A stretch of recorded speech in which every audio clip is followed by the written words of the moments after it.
Welcome to another coffee tasting.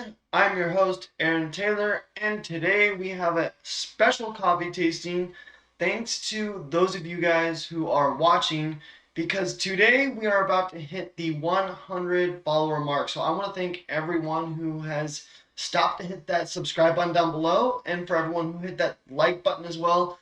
Thank you so much. We hit our milestone today, our goal of 100 subscribers. And now we are on to our next goal. Next goal is to hit 1,000 subscribers. So if you know anyone who has a passion for coffee, who loves coffee, or who drinks coffee every day, I would encourage you to show them this channel and share with them this channel so that they can learn a little bit more about the coffee that they drink. Even if they don't have a strong passion for coffee, they might find their passion for coffee through this channel. So thank you everyone for joining me. Super awesome that we're able to hit that 100 milestone today. So today we are trying Peet's coffee and we are doing the French roast from Peet's coffee. And for those of you who are joining me for the first time, we like to brew our coffee 3 different ways. And the reason why we brew our coffee 3 different ways is so that we can get the different flavor notes that each coffee has to offer from the different brewing methods. So with the different brewing methods, we're going to get different flavor notes from the coffee. Different flavor notes are going to come out more. Other flavor notes are going to not come out as more. So we're going to explore the different brew methods to explore the different flavor notes that we get from the different brew methods. And exploring the different brew methods is very important because you might not like a certain blend of coffee made on a French press, but you might like it on a pour over because it makes certain notes more subtle. So like for instance, like an Indonesian coffee, I tend to like it more on the French press because we get a lot more of those bitter notes, and those like bright, roasty, woodsy flavors on an Indonesian coffee aren't as intense on a French press as they would be on a pour over, because the pour over we're getting more of those oils and less sediments, so we're going to get a lot more of those bright notes. With good French roast, we want really strong chocolate notes with like a subtle roasty flavor. And so we are going to see how well this French roast brings out those flavors. So this is a dark roast, and we're going to get some really dark, bitter chocolate notes, and then we're going to get some dark, roasty notes as well. So when you brew a pour over or a Chemex, you want to pour a little bit of water over your grinds at first, and then let your coffee bloom. And I explain this on every coffee tasting that I do because it's very important. Letting your coffee bloom is a key part to making sure that you brew your pour over properly, because what it's doing is it's allowing the air that's trapped in between each grind to rise up to the surface. If you pour too much water on your grinds at first, you're pushing that air to the bottom of the paper filter, and then when all that air gets to the bottom, you're creating a barrier made out of air, and it slows down the brew process. And when you slow down the brew process, you're actually over steeping your coffee, and you're going to end up with more intense bitter flavors, and it's just not going to taste as good as it should. And that's very important because it's more or less paying tribute to the people who grow our coffee just as much as it is to making sure that we get a good flavorful cup of coffee. Because the people who grow our coffee, they go through a lot of work and dedication to make sure that we get a exceptional good flavor bean. And so if we improperly brew our coffee, we're doing the people who grow our coffee a disservice by not treating their coffee with proper handling and care and brewing it properly, because they want us to experience the flavors that their land has to offer. And it's up to us at this part of the stage to make sure that we brew our coffee correctly so that we can get the flavor notes that the farmers are intending for us to taste. Really good. So with the pour over, we're going to get a lot more of those bright roasty notes. With the Chemex, the bright roasty notes, because it is a triple paper filter, is going to be died down a little bit because we're not getting nearly as much of those oils as we are in the paper filter. But with this, it's going to be a little bit more of a balanced flavor because we're going to get a lot more of those dark chocolate bitter flavors. And then with the French press is going to have those intense dark chocolate flavors, but we're still going to get those roasty notes on the side as well. Excellent. So there really is no best brew method. It's all personal preference. How do you like to drink your coffee? Do you like a intense bitter cup of coffee with those full flavors that the coffee has to offer? I would go with the French press. If you like a lighter roast cup of coffee and you do like those bright notes that you get, like the bright lemon notes, citrus notes, or those bright roasty notes, I would go with the pour over. If you like a more subtle, more balanced cup of coffee, I would definitely go with the Chemex. Much easier to drink, much cleaner because we're getting less sediments and less oils. But there is no best brew method. It's all personal preference. For me, my favorite brew method varies on the region that I am brewing with, but I typically lean more towards the French press for most brew methods because we're getting a more balanced cup of coffee with intense flavors. While with the pour over, we're getting a more of those bright notes balance, or more of a bright note heavy coffee. While the Chemex, we're just getting a balanced cup of coffee, but it's much lighter than the French press. So the reason why I like the French press over the Chemex is because I like a little bit more flavor. I mean, the Chemex, don't get me wrong, the Chemex is very pleasant to drink because you don't need to add anything to it. It's very easy to drink all on its own.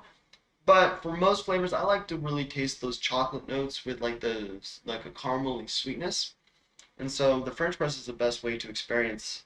French press is the best way to experience those notes. So when I smell this coffee, immediately what I'm getting right off the bat is like a roasty sweetness with a little bit of milk chocolate flavor. So with the pour over, we're definitely getting those roasty notes right off the bat.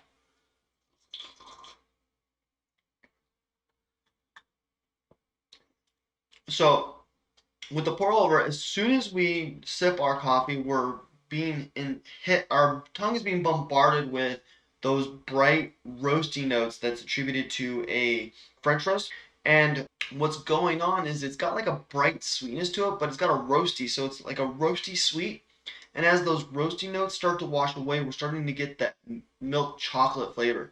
And because those roasty notes are so intense, as it washes away, that subtle milk chocolate flavor is almost sweet itself because it's in contrast to those those bright roasty notes that we're getting. So this is a very, very bright, roasty and milk chocolate sweet cup of coffee. That is a really good French roast.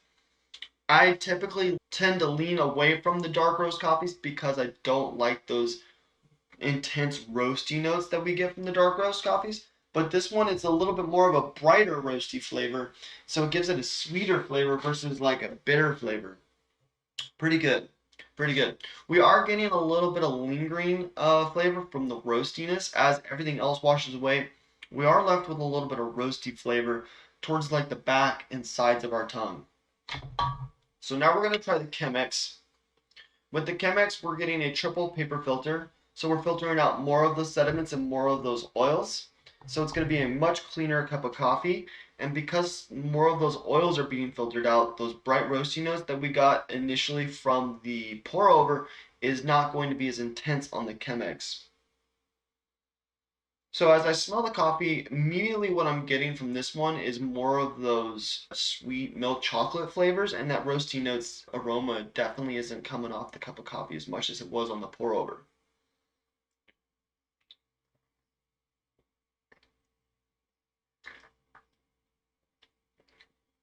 Ooh, that is really good. So that is really good. So with the Chemex on the Peet's Coffee French roast, we're really getting those intense milk chocolate bitters, but it's very sweet in the beginning.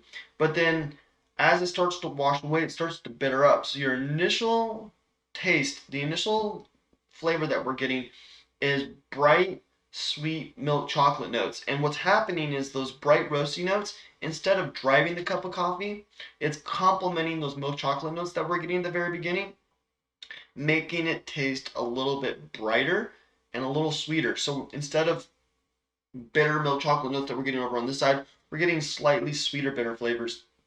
And as the palate washes away and we're losing those bright roasty notes, we're starting to get more of those intense bitter chocolates.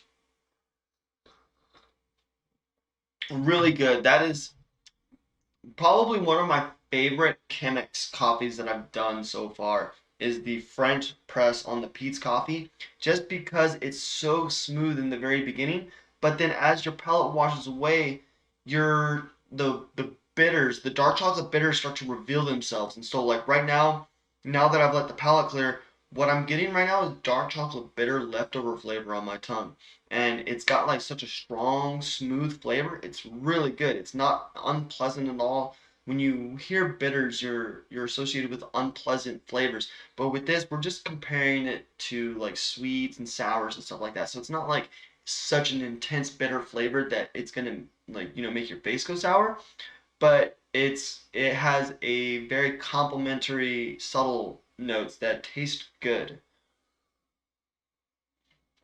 All right. So now we're going to try the French press. With the French press, we're getting more of those sediments and a lot more of those oils.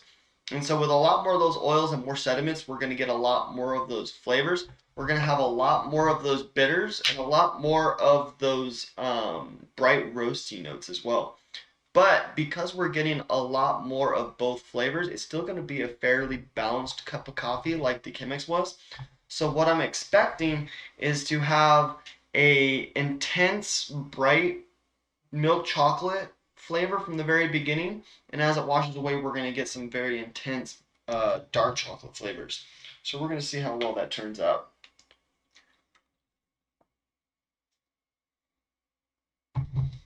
And then, so for those of you guys who have never done a coffee tasting before, we typically do it in steps. So one of the first things we do is we go ahead and smell our coffee. And so this smells very similar to the Chemex. We're definitely getting a lot of those sweet milk chocolate aromas alongside those roasty notes, but those roasty notes aren't that predominant scent that's coming up off the cup of coffee like they were on the French or on the pour over. With the pour over, we're mainly getting those roasty notes. With these ones, we're getting a complementary of both.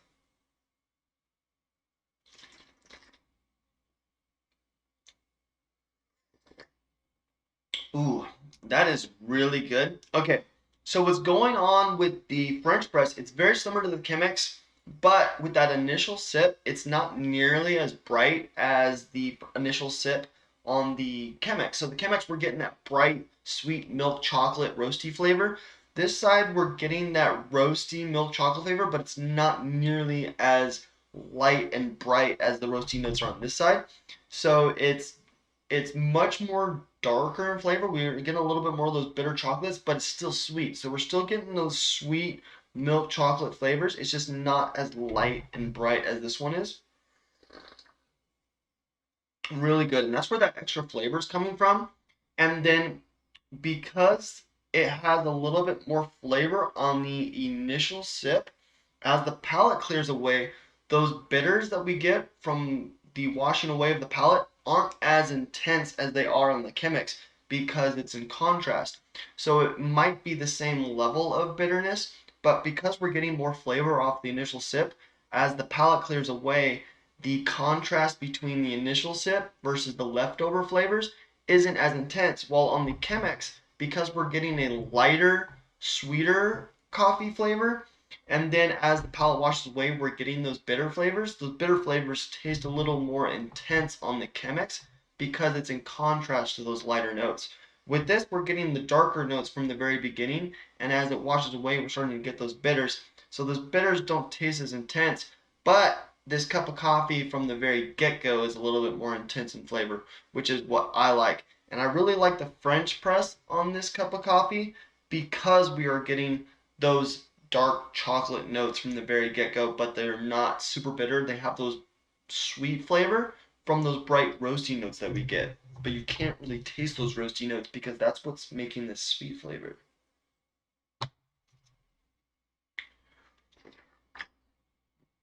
Really good, you guys. Peet's Coffee French roast, delicious. Well, probably one of my favorite French roasts so far.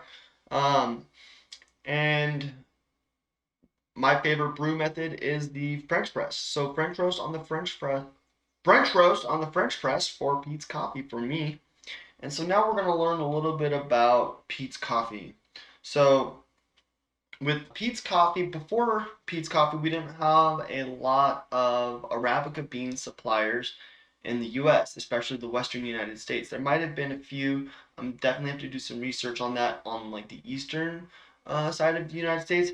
But Peet's Coffee is one of the first producers or suppliers of high quality arabica beans on the West Coast, and specifically the Bay Area of San Francisco. And so with Peet, he introduced coffee in 1966, and he is one of the first suppliers of high quality arabica beans. And one of the first blends that he introduced to the West Coast is the French roast coffee. And the reason why he wanted to bring this coffee is because it really embodied the Northern Italian high quality espresso coffee that you would get if you were to visit Italy. And so he wanted to bring that high quality arabica espresso experience to America and really share with us the amazing flavor qualities that the arabica bean has to offer. And this really changed the coffee game in America because of the full flavorness of the arabica bean. It inspired other people to start sourcing solely arabica beans and providing high quality coffee to people in North America, such as Starbucks in 1971 and Stumptown as well. So we have many different coffee companies that are inspired by Peet's Coffee to supply high quality arabica beans to their coffee drinkers and really supply that full, robust body flavor to their customers. And then the best part about this coffee passion is now that we're sourcing coffee from single origin coffees and direct trade with the people who grow the coffee and not from third party processors, we're starting to learn a little bit more about the people who grow our coffee. We're starting to get very individual stories of the people who grow our coffee, and then we get to learn about their history and culture. So that is one of my favorite developments of coffee culture around the world, is how ethically sourcing is allowing us to really meet the people who grow our coffee and learn their story. And Peet's Coffee is an inspirator for those who supply arabica beans later on in the years after 1966. So we have Peet to thank for the high quality beans that we have here in America and around the world. And the fact that we get to learn the stories of the coffee farmers is just a byproduct of arabica beans becoming a main staple of the coffee world. So I want to thank everyone for joining me in today's coffee tasting and learning a little bit about Peet's Coffee and how it inspired other coffee companies such as Starbucks and Stumptown, and providing that high quality arabica coffee experience in those full, robust, full body flavors. So really good. If you guys get a chance, I would definitely recommend trying the French roast Peet's Coffee, and I would try it on the French press if you like a full body cup of coffee, full flavor, very sweet milk chocolate notes finished off by a dark chocolate bitter flavor. If you do like a lighter cup of coffee, go with the Chemex, very nice and balanced. If you do enjoy those intense bright roasty notes though, go with the pour over. That is still really good. Got some nice smooth sweet milk chocolate flavors after those roasty notes kind of die away. Really good. Thanks everyone for joining me today's coffee tasting, and thanks again everyone for hitting that subscribe button down below and hitting that like button as well. It has really helped this channel evolve and make everything better and provide more content. It's what helps me purchase these coffees to share them with you guys. So I want to thank everyone for helping me hit that 100 subscriber goal. Now we're on to our next goal of 1,000, so that we can share this coffee culture with everyone around us, so that we can learn a little bit more about our coffee, more about the farmers who grow our coffee, and the culture and the history of where they grew up. If you enjoyed today's coffee tasting, go ahead and hit the link down below. That is going to be a list of videos where we learn all about the coffee farmers, their culture and their history, the work that they do to make the coffee that we drink. The link above is just going to be a video of YouTube things that you might like. Have a great day, you guys.